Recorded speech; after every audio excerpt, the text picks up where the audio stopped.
Grabe ang reaksyon ng Kim Pao fans ni na Kim Chiu at Paolo Avellino sa nabanggit lang naman ni Sian Lim na open siya to work with Kim again.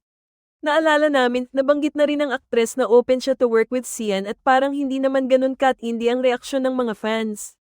Dahil siguro that time, wala pang Kim Pao love team. Ngayon, may mga comments na pinayuhan nila si Kim na huwag nang makipagtambal sa aktor. Wala raw itong maitutulong sa career niya. May mga tumawag pa kay Sian na laos at gagamitin lang daw si Kim para muling sumigla ang career. May mga sobrang bitter pa ang nag-comment kung bakit biglang naisip ni Sian na sabihing he is open to work with Kim again. Dahil daw ba sa wala na siyang career? Sinabihan nila si Paolo na huwag papayagan si Kim na muling makatrabaho si Sian at baka raw masira ang love team nila. Patunay ang mga reaksyong ito ng mga fans na sila ang hindi pa nakapag-move on sa breakup ni na Kim at Sian. Sila ang mas galit kaysa sa aktres na nagpapaka-professional lang naman at wala naman talagang masama kung muli silang magtambal. In fairness kay Sian, may career pa ito at kung wala mang acting project, nagdidirect siya. Kaya rin siguro hindi siya tumanggap ng project dahil ang dami niyang ginagawa. Nag-aral maging piloto at nitong huli, nag-graduate ng Bachelor of Arts in Music Production.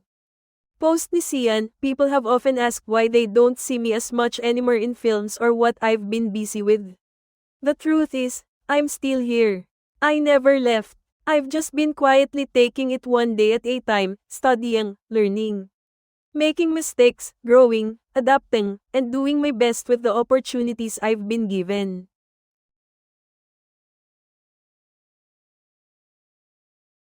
Grabe ang reaksyon ng Kim Pao fans ni na Kim Chiu at Paolo Avellino sa nabanggit lang naman ni Sian Lim na open siya to work with Kim again.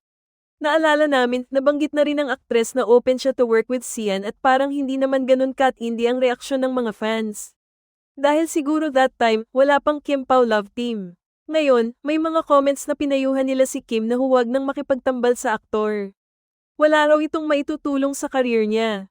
May mga tumawag pa kay Sian na laos at gagamitin lang daw si Kim para muling sumigla ang career. May mga sobrang bitter pa ang nag-comment kung bakit biglang naisip ni Sian na sabihing he is open to work with Kim again. Dahil daw ba sa wala na siyang career? Sinabihan nila si Paolo na huwag papayagan si Kim na muling makatrabaho si Sian at baka raw masira ang love team nila.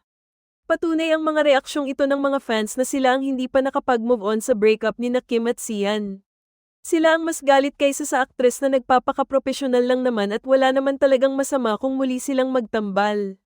In fairness kay Sian, may career pa ito at kung wala mang acting project, nagdidirect siya. Kaya rin siguro hindi siya tumanggap ng project dahil ang dami niyang ginagawa. Nag-aral maging piloto at nitong huli, nag-graduate ng Bachelor of Arts in Music Production. Post ni Sian, people have often asked why they don't see me as much anymore in films or what I've been busy with. The truth is, I'm still here. I never left. I've just been quietly taking it one day at a time, studying, learning, making mistakes, growing, adapting, and doing my best with the opportunities I've been given.